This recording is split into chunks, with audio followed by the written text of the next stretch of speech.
बिस्मिल्लाहिर्रहमानिर्रहीम नहमदुहु व नुसल्ली अला रसूलिहिल करीम। ইসরায়েল সম্প্রতি ইরানের ওপর একটি দুঃসাহসী এবং উস্কানিমূলক হামলা চালিয়েছে। এই হামলাটি সবার চোখের সামনেই করা হয়েছে। তারা ইরানের মিসাইল তৈরির কারখানা, পারমাণবিক কেন্দ্র এবং অন্যান্য সামরিক স্থাপনায় আক্রমণ করেছে।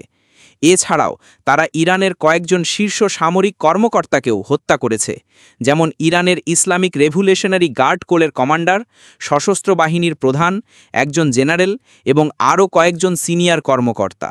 এর পাশাপাশি 7 জন সিনিয়র পারমাণবিক বিজ্ঞানীকেও হত্যা করা হয়েছে।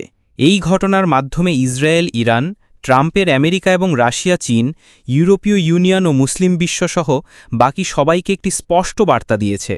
বার্তাটি হল, ইসরায়েল কোনো আইন মানে না, এমনকি জাতিসংঘের আইনও না। ইসরায়েল শুধু নিজের নিয়মেই চলে। এর মানে হল, বিশ্বকে এখন বুঝতে হবে যে প্যাচ জুডাইকা বা ইহুদি শাসনের যুগ শুরু হয়েছে। এর ফলে ইসরায়েল এখন এমন একটি দেশের মতো আচরণ করবে, বিশ্বের শাসক হিসেবে আমেরিকাকে সরিয়ে তার জায়গা নিজে, ঠিক যেমনভাবে আমেরিকা একসময় ব্রিটেনকে সরিয়ে বিশ্বের শাসক হয়েছিল। আমরা 25 বছর আগে আমাদের জনপ্রিয় বই জেরুজালেম ইন দ্য কুরআনে এই পরিবর্তনের কথা বলেছিলাম। আমরা আগেই ধারণা করেছিলাম যে প্যাক্স ব্রিটানিকা এবং প্যাক্স আমেরিকানা শেষ হয়ে প্যাক্স জুডাইকার যুগ আসবে। ইরান ও ইসরায়েলের শহরগুলোতে মিসাইল ছুড়ে এর জবাব দিয়েছে, কিন্তু পারমাণবিক শক্তিধর পাকিস্তান এই বিষয়ে প্রকাশ্যে চুপ থেকেছে। এখন আমরা দেখতে পাচ্ছি যে গাজার মতো একটি যুদ্ধ চলতে থাকবে। এই যুদ্ধ ততক্ষণ চলবে যতক্ষণ না ইসরায়েল নিশ্চিত হয় যে ইরান নিকট ভবিষ্যতে পারমাণবিক শক্তি অর্জন করতে পারবে না। যদি সত্যি এমনটা হয়, তবে এটি গাজার গণহত্যার মতোই প্যাক্স জুডাইকা নামের নতুন বিশ্বব্যবস্থার একটি প্রাথমিক নিদর্শন হয়ে থাকবে। সামরিক বিশেষজ্ঞদের এখন একটি বিষয় খতিয়ে দেখা উচিত। সম্প্রতি কাশ্মীরে একটি সন্ত্রাসী হামলা হয়েছিল, যার প্রতিক্রিয়ায় ভারত পাকিস্তানের ওপর একটি অন্যায্য সামরিক আক্রমণ চালায়। এই ঘটনার সাথে ইরানের ওপর ইসরায়েলের সাম্প্রতিক উস্কানিমূলক ও অন্যায্য হামলার কোনো সংযোগ আছে কিনা? এটা কি সম্ভব যে ভারত ও পাকিস্তানের মধ্যে যুদ্ধ লাগানোর উদ্দেশ্য ছিল পাকিস্তানের সামরিক শক্তি পরীক্ষা করা, বা যাতে তারা ইসরায়েলের আক্রমণ থেকে ইরানকে সাহায্য করতে না পারে সেজন্য তাদের সমরাস্ত্র কমানো? ভারতের সন্ত্রাসী হামলাটি কি ইসরায়েলি গোয়েন্দা সংস্থা মোসাদ পরিকল্পনা করে ঘটিয়েছিল, যাতে ভারত ও পাকিস্তান যুদ্ধে জড়িয়ে পড়ে? যদি তাই হয়, তবে এটি আরও একটি প্রমাণ দেবে যে প্যাক্স জুডাইকার নতুন বিশ্ব ব্যবস্থায় মোদির হিন্দুত্ববাদী ভারত ইহুদি রাষ্ট্র ইসরায়েলের কৌশলগত মিত্র হিসাবে কাজ করবে।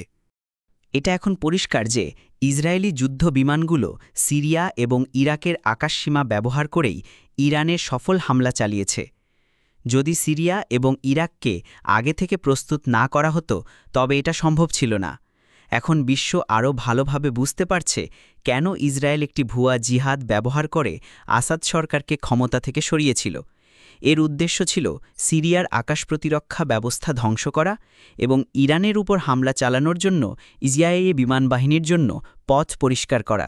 ইসলামিক স্ক্যাটোলজি অনুযায়ী প্যাক্স ব্রিটানিকা এবং প্যাক্স আমেরিকানা উভয়ই তৈরি করা হয়েছিল প্যাক্স জুডাইকার পথ পরিষ্কার করার জন্য। তাই এখন বিশ্ব এমন একটি ভবিষ্যৎ দেখতে চলেছে যেখানে জেরুজালেম বিশ্বকে নেতৃত্ব দেবে, আর ওয়াশিংটন, লন্ডন এবং ইউরোপীয় ইউনিয়ন শুধু জেরুজালেমের নির্দেশই মেনে চলবে। এখন অনেকগুলো জরুরি প্রশ্ন সামনে এসেছে, যেগুলোর উত্তর দেওয়া প্রয়োজন। প্যাক্স জুডাইকার যুগে জাতিসংঘ কি টিকে থাকতে পারবে? আমেরিকার ডলার এবং IMFের ভবিষ্যৎ কি? প্যাক্স জুডাইকার এই উত্থান ইরানের জন্য দীর্ঘমেয়াদে কি প্রভাব ফেলবে? আমরা এখানে শুধু শেষ প্রশ্নটির একটি সংক্ষিপ্ত উত্তর দেওয়ার চেষ্টা করব। এটা অস্বীকার করার কোনো উপায় নেই যে পারমাণবিক শক্তি শত্রুর আক্রমণ থেকে রক্ষা করার জন্য একটি কার্যকর প্রতিরোধক হিসাবে কাজ করে। যদি ইরানের কাছে পারমাণবিক অস্ত্র থাকত, তাহলে যুদ্ধবাজ ইসরায়েল এভাবে আক্রমণ করার সাহস পেত না। রাশিয়ার কাছে পারমাণবিক শক্তি আছে বলেই আমেরিকা ভেনেজুয়েলায় হস্তক্ষেপ করতে সাহস পায়নি, না হলে অনেক আগেই সেখানে সরকার পরিবর্তন হয়ে যেত। ইরানের ধর্মীয় নেতারা সবসময় বলে এসেছেন যে পারমাণবিক অস্ত্র তৈরি করা এবং ব্যবহার করা ইসলামে হারাম বা নিষিদ্ধ। এই মতের পক্ষে অনেক নৈতিক যুক্তিও আছে, কিন্তু পবিত্র কোরআনে বলা হয়েছে শত্রুকে ভয় দেখানোর মতো শক্তি অর্জন করতে হবে। সূরা আনফাল আয়াত 60। ধর্মীয় নেতাদের বিরোধিতা সত্ত্বেও ইরানে শেষ পর্যন্ত এই মতটি জয়ী হবে বলে মনে হয়।